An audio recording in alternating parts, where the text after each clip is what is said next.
The story was supposed to begin with celebration. A proposal. A wedding announcement.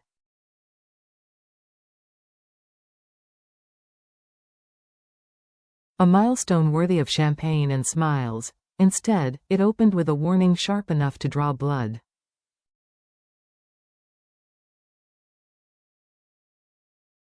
If you marry that girl, James, you lose me. There will be no father. No son. Nothing left between us.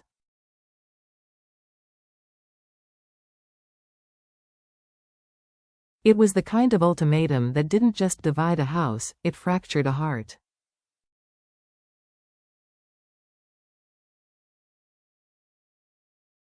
And for James, who had spent years building a life, a dream, and a future with Deep, it was the one confrontation he had always hoped he'd never have to face.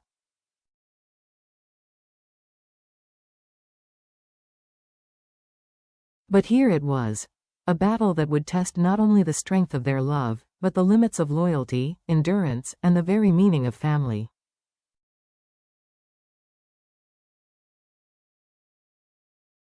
The vibration of James's phone cut through the conference room like a blade. Reports lay open across the polished table, keyboards clacked softly, and his team continued presenting their quarterly numbers.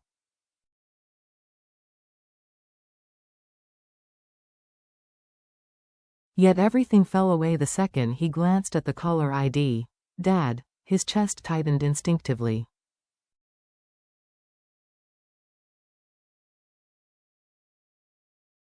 Still, he answered. Branch company is doing well, James began, pacing toward the window for privacy.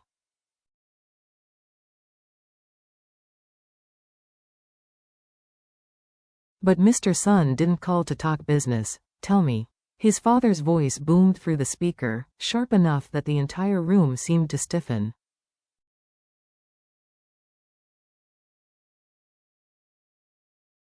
You're still planning that ridiculous wedding with Deep, aren't you? James froze.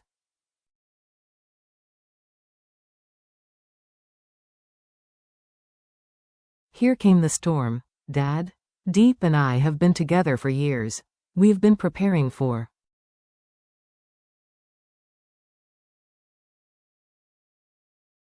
Preparing to ruin your future. Preparing to embarrass this family. The words lashed out like a whip.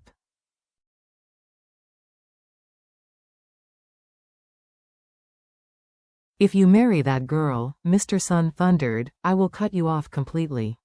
Do you hear me? Cut.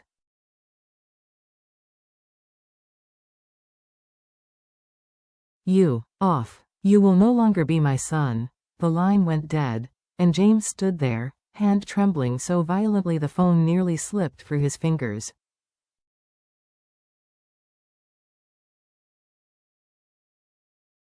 For a moment, the world beyond the glass window blurred, skyscrapers melting into indistinct shadows.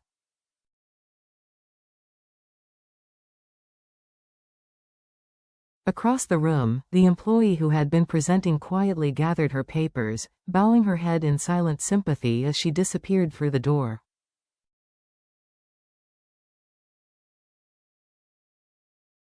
James pressed a hand to his forehead. Cold sweat gathered along his spine. His father had always been strict.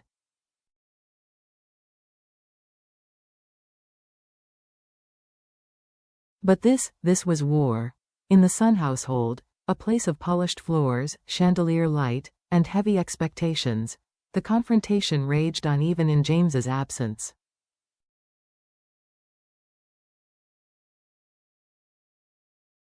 That girl, Mr. Sun barked, pointing toward the floor as if Deep's name itself stained the marble tiles, will drag him down.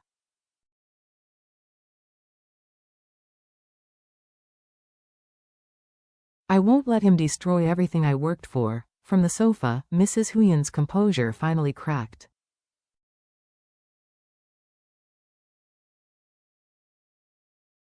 You're not listening, she said, voice taut but shaking. James is grown. He knows what he's doing.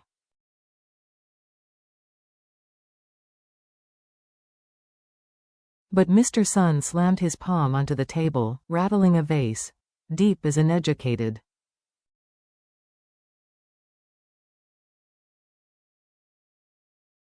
Poor. She brings nothing except joy. Except kindness. Except the heart you never gave him.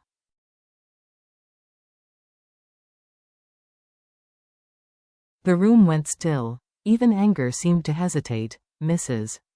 Huyen rose slowly, tears glimmering in her tired eyes.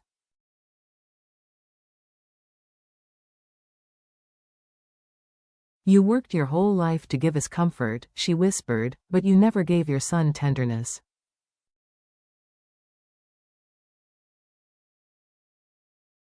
And now you're punishing him for finding it elsewhere. Her voice broke. If he marries her, Mr. Sun repeated, quieter, but fiercer, then he is no longer my son.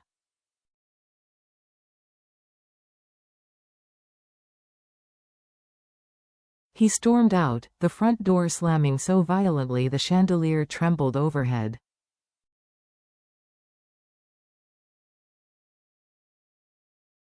And in the silence that followed, Mrs. Huyen sank onto the sofa, tears slipping freely down her cheeks.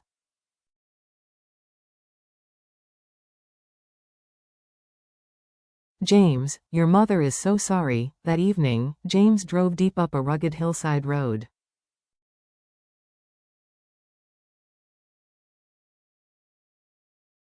Dust swirled behind their off-road vehicle, the engine humming with unspoken tension.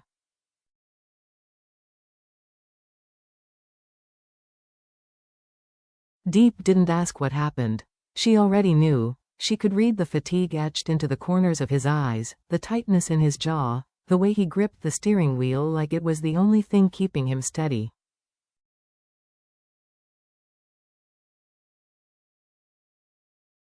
When they reached the mountain peak, the world stretched open, a tapestry of red-roofed homes, sunset-tinted skies, and thin smoke curling lazily from cooking fires.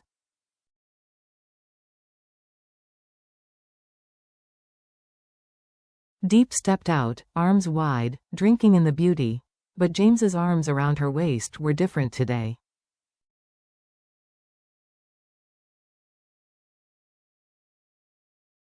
Tighter, heavier, filled with a fear he had never voiced, he led her to a flat rock overlooking the valley.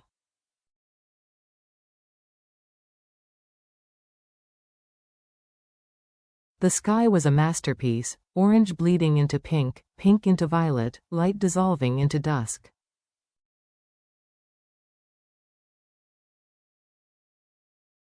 My dad, James began, voice barely steady. He told me, if I marry you, he will cut our relationship off completely.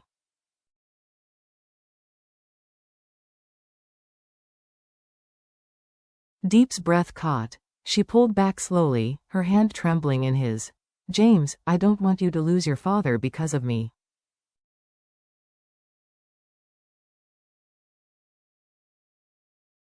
Don't say that, he whispered instantly, voice cracking. Don't ever say that. I'd rather lose everything than lose you.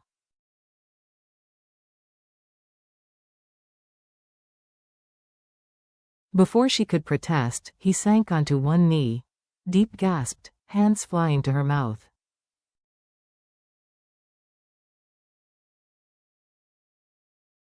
He opened the velvet box. 2 rings glimmered in the fading sunlight like tiny suns refusing to surrender tonight.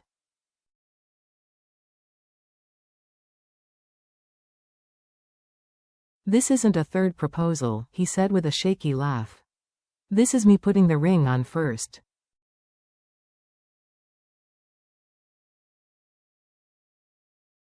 Because I'm ready. Because losing you is not an option. Tears burst from Deep's eyes.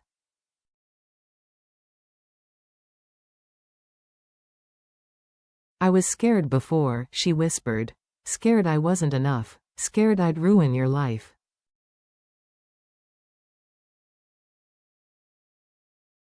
James slid the ring onto her finger, and something inside him loosened, a knot tightening for years finally undone.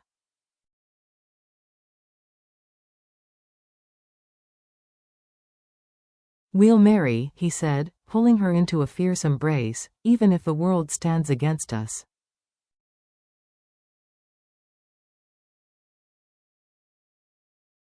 As they descended the mountain, the sky darkened, clouds gathering like the weight on their shoulders.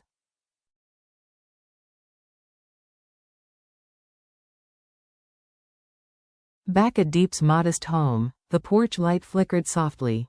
Inside, she cooked a simple dinner: fish soup, steamed vegetables, rice.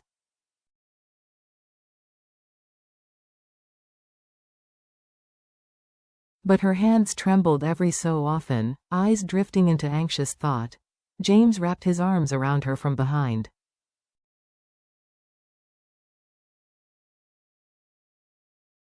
"You don't have to pretend with me. My father hates me," she whispered. "He hates the idea of you."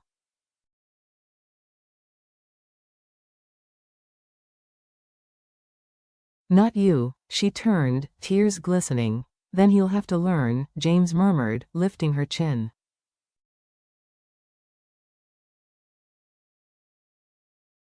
"Because you're going to be my wife."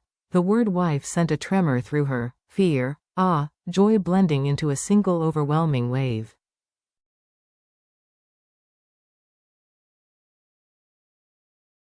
That night, under the glow of crickets and distant motorbike engines, James kissed her forehead.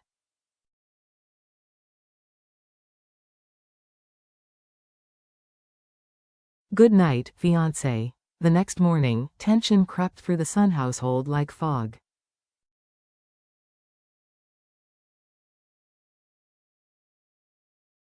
Mr. Sun sipped his coffee in silence. Mrs. Huyen watched him, eyes swollen from crying.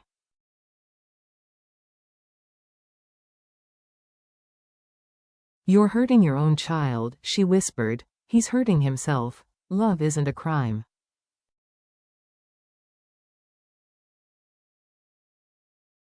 "Love blinds." The cup slammed onto its saucer, porcelain rattling violently. "That girl is not our class, not our match, not."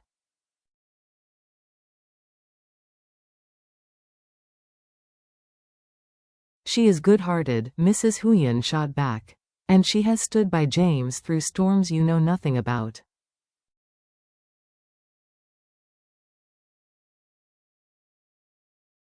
But Mr. Sun's pride was a fortress. "If he marries her," he growled, "he is dead to me."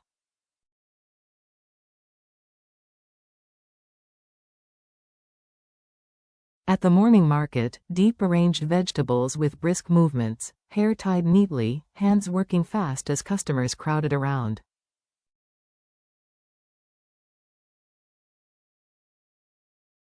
When she looked up and saw James, her expression softened immediately. "You came this early?"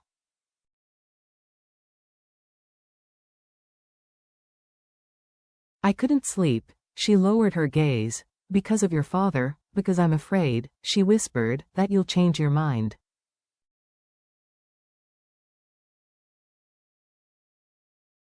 James stepped closer. "I won't." He touched her cheek gently. "Today.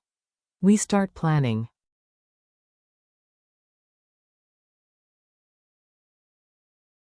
"Planning the wedding?" "Yes. Even if my father never shows up. Even if he cuts ties."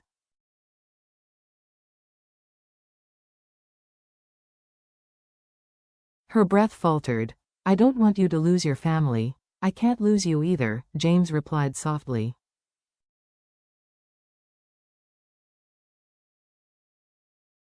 "If my father loves me, truly loves me, he'll come around. But if not, I'll still have you."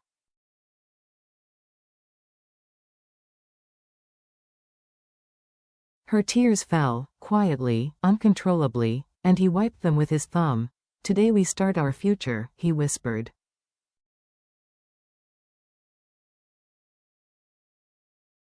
"So the first step, choose a date." She gasped. "Already? I'm afraid that if we wait, like last time, we'll lose our chance again."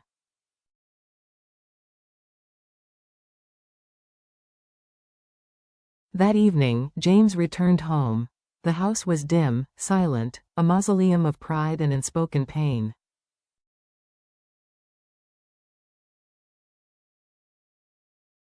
Mr. Sun sat in the living room, staring at old photographs of James as a child.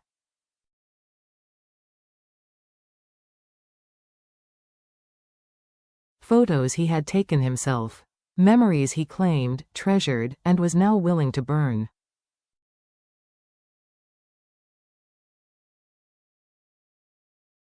"We need to talk," James said, standing before him. "If it's about that girl, save your breath."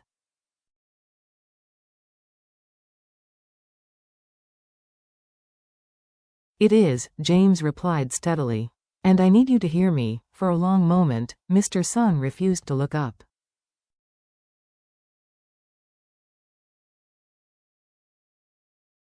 But eventually, he did, eyes sharp, anger smoldering beneath something else. Something deeper.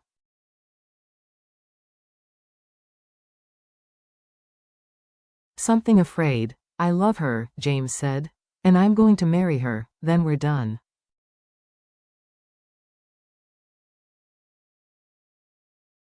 The words landed like a blow, but James didn't falter. "I don't want to lose you," he whispered.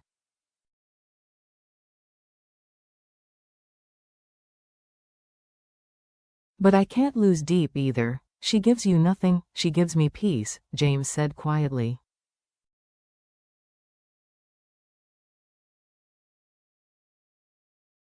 "She gives me purpose. She gives me a home that isn't made of glass walls and silent dinners."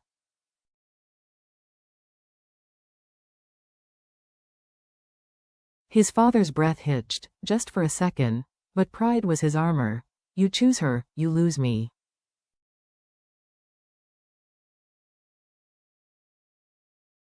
James inhaled deeply. "Then I choose her." Silence. Heavy. Crushing. Mr. Sun's eyes widened, hurt flashing across them like lightning, before hardening again.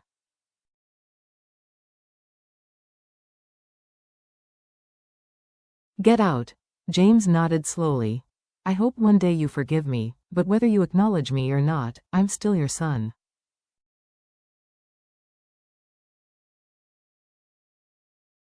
He walked away. Behind him, Mr. Sun's face crumpled, not with anger, but with heartbreak.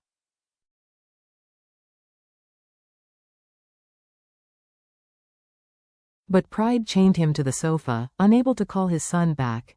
Under the street lamp outside, James dialed Deep.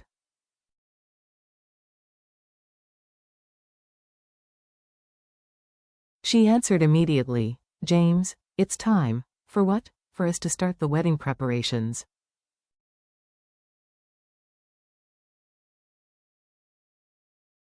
Her voice broke with emotion. "Are you sure?" He looked back at the house, at his past, then at the open road stretching before him.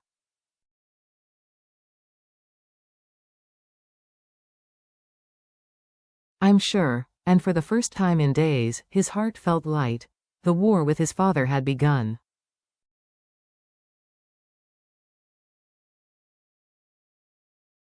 But the wedding with Deep? That began now?